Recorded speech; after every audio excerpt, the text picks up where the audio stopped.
Isang masaya at mapagpalang araw sa inyong lahat mga bata. Narito tayo para sa ating panibagong aralin sa edukasyon sa pagpapakatao para sa quarter 3, linggo 3 hanggang 4. Handa ka na bang matuto ng kagandahang asal at panibagong pagpapahalaga?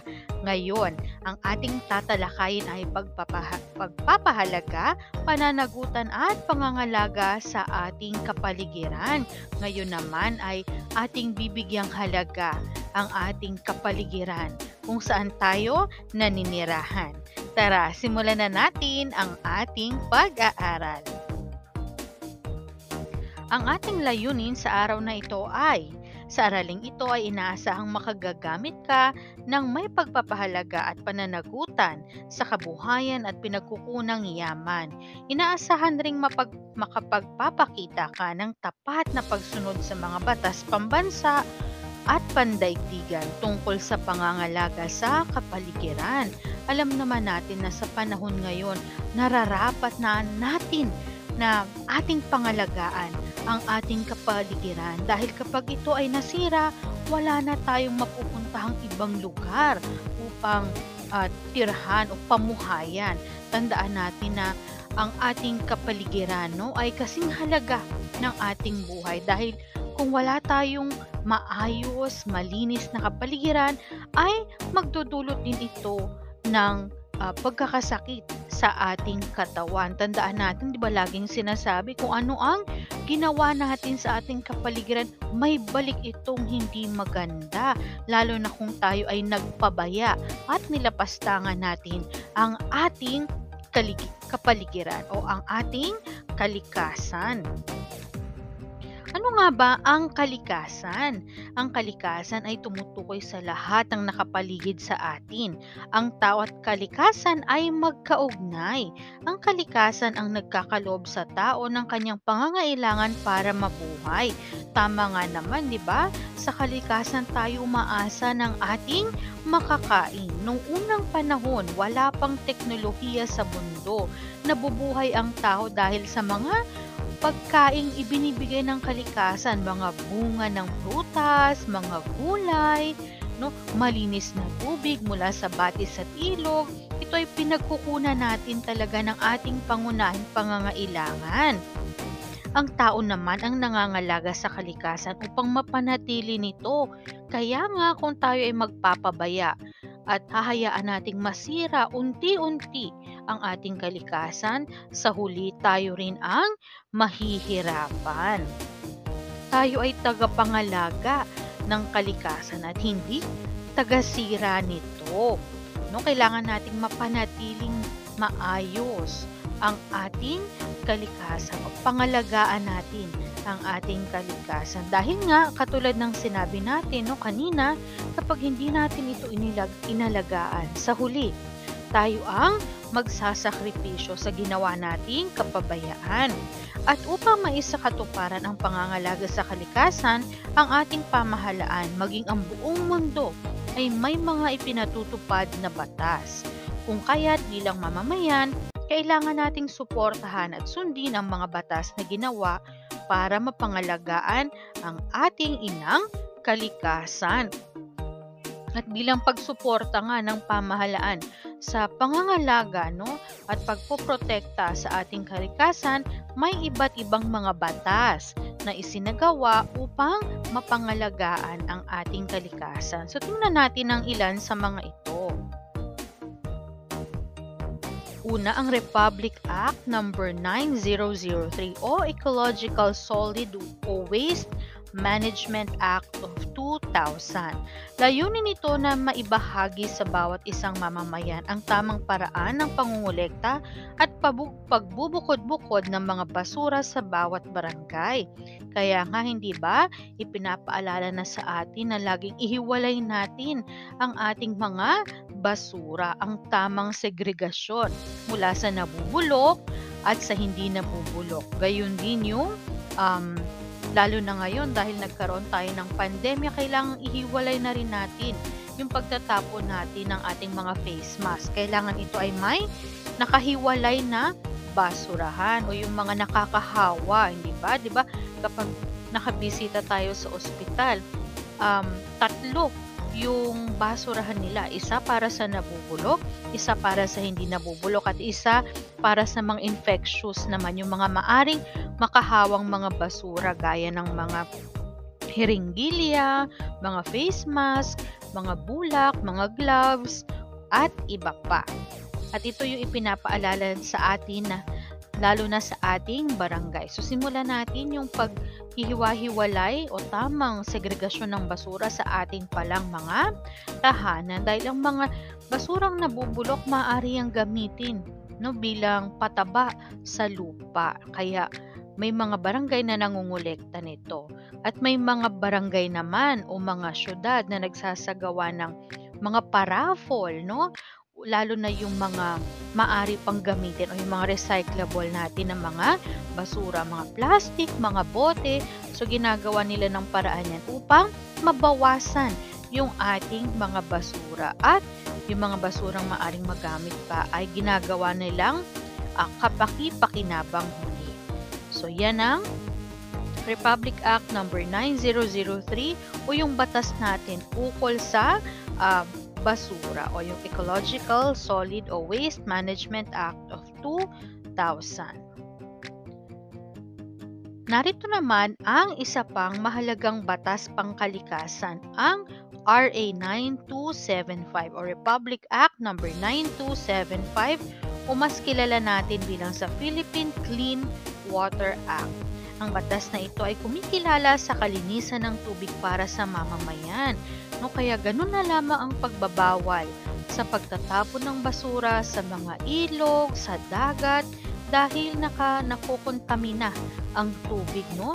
Dahil alam naman natin lahat tayo ay may karapatan na makainom, no, ng malinis na tubig, at kapag nakontamina ang tubig natin ay mahihirapan na tayo na maaring magdulot ito ng sakit sa atin, at ang pagtatapon ng basura sa karagatan ay maaring makaapekto sa mga likas yaman natin o yung mga yamang dagat natin, lalo na yung mga isda, di ba?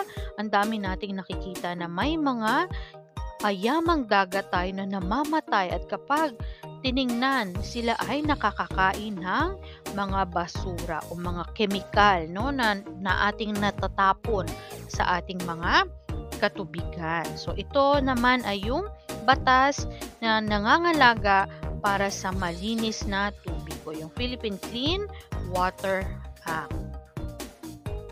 Mayroon pa tayong isang batas, at ito naman ay ang Republic Act number 8749 o Philippine Clean Air Act of 1999. Ito naman ay naglalayong panatilihing malinis ang hangin sa pamamagitan ng pagbuo ng mga pambansang programa at pagpigil sa polusyon sa hangin. So saan ba nakukuha ang mga polusyon sa hangin? So galing ito sa mga may itim na usok na ibinubuga, no, ng mga sasakyan. Kaya laging dapat na pinapatest o pinalilinis yung mga tambucho kapag maitim na yung usok, na maari itong makasama, no, at makadagdag sa polusyon sa hangin, lalong-lalo na yung mga usok na nanggagaling sa mga pabrika, yung mga industrial factory natin sa bansa na nagbubuga ng mga usok na maaaring makasama sa ating hangin. So ito naman ang pinoprotektahan ng Philippine Clean Air Act of 1999. At ano nga ba ang yung ahensya na nangangalaga sa kalikasan na kalimutan nating banggitin? Ito ang Department of Environment and Natural Resources. So sila naman yung ahensya ng pamahalaan na gumagawa ng batas upang mapangalagaan ang ating kalikasan at ang ating kapaligiran. So sinisiguro nila na mapapanatili at sumusunod ang mga mamamayan sa mga batas pangkalikasan. Okay, at meron din tayong Republic Act number 7586 ang National Integrated Protected Area System Act of 1992. Ito naman ay ang batas na kumikilala sa kritikal na kahalagahan ng pangangalaga at pagpapanatili sa mga likas na biolohikal at pisikal na pagkakaiba-iba sa kapaligiran. Okay, so iyan naman ang batas, no, o Republic Act 7586 o yung ating National Integrated Protected Area System, Act of 1992. Ngayon naman ay tumungo na tayo sa ating mga gawaing pagkatuto. Okay, narito ang ating gabay sa pagsagot. So, para sa gawain sa pagkatuto bilang isa, sagutin ang mga sumusunod na tanong at isulat ang iyong sagot sa sagutang papel. Simulan natin sa bilang isa. Ano ang isa pang tawag sa Republic Act 9275?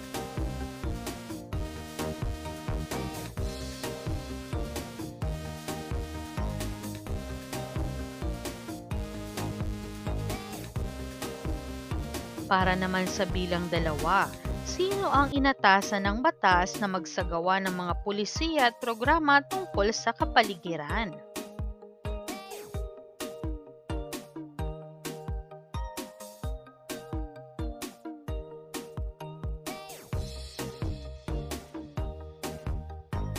Bilang tatlo, ano ang kaparusahan sa paglabag sa Republic Act 9003?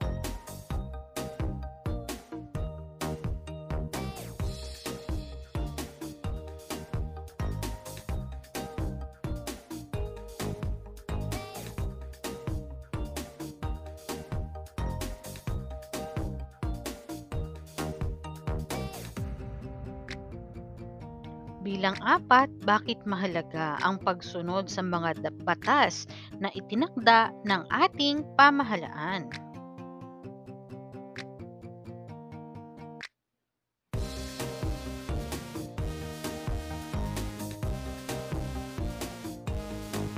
At bilang lima, paano makakatulong ang pagtupad ng mga mamamayan sa batas sa pagkamit ng pandaigdigang pagkakaisa?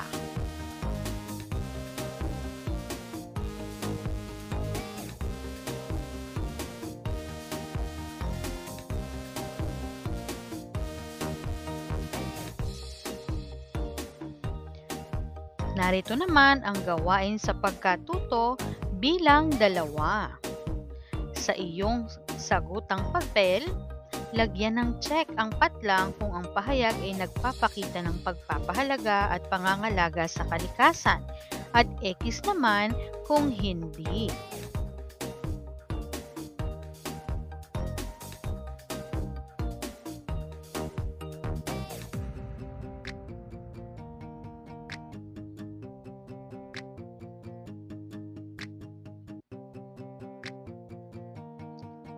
Narito naman ang gawain sa pagkatuto bilang tatlo. Sa tulong ng iyong mga kasamahan sa bahay, itala ang mga tuntunin, patakaran o ordinansa tungkol sa kapaligiran na ipinatutupad sa iyong pamayanan. Ipaliwanag ang kahalagahan nito at isulat sa iyong sagutang papel.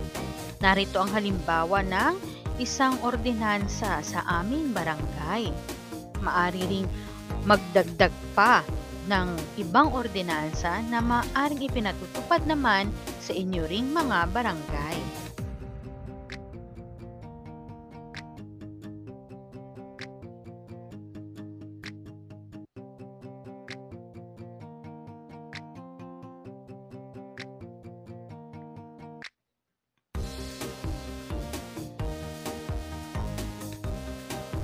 Ang gawain sa pagkatuto bilang apat ay nangangailangan ng pagguhit. Kaya naman magtungo na tayo sa gawain sa pagkatuto bilang lima.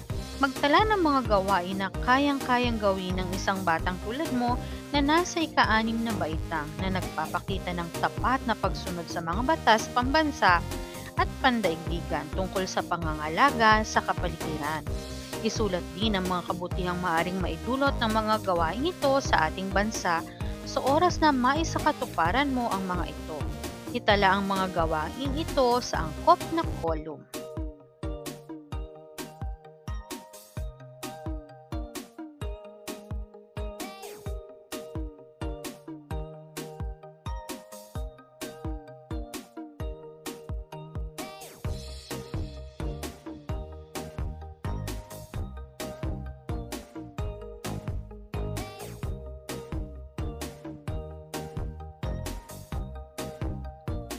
At dito na nagwawakas ang ating aralin para sa mga sumusunod na linggo ng edukasyon sa pagpapakatao 6. Nawa ay may natutunan ka at napulot sa ating aralin para sa araw na ito. Maraming salamat sa inyong pakikinig, panonood at patuloy na pagsubaybay.